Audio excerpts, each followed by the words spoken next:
ఎడారిలో సెలయేర్లు జూలై 28. యెహోవా తుఫానులోను సుడిగాలిలోను వచ్చువాడు. నహూము గ్రంథం 1వ అధ్యాయం 3వ వచనం.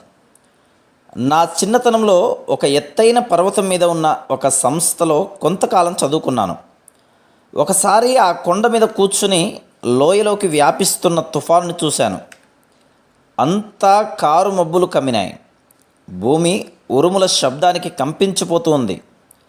అందమైన ఆ లోయ అందవికారంగా అయిపోయింది. తిరిగి దాని అందం దానికి వస్తుందో రాదో అన్నంత మసకగా తయారైంది ఆ లోయ. ఆ తుఫాను కొంతసేపటికి లోయను దాటిపోయింది.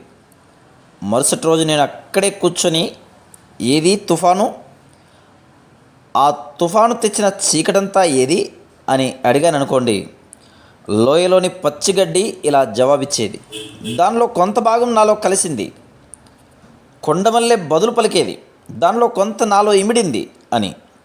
ఆ లోయలో పండిన ఫలాలు, నేలలో నుండి పెరిగిన ప్రతిదీ సమాధానమిచ్చేవి. తుఫానులో కొంత భాగం మాలోకి ఇంకిపోయింది అంటూ. నీ ప్రభువులాగా నువ్వు తయారు కావాలని ఎప్పుడైనా కోరుకున్నావా? ఆత్మఫలం కోసం ఆశించావా?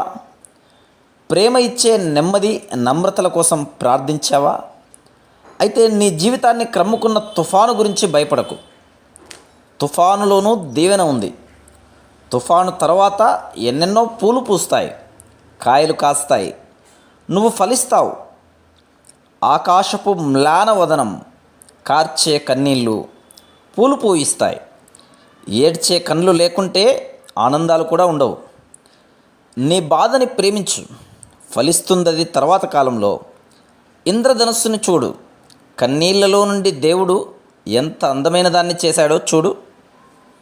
Praise the lord.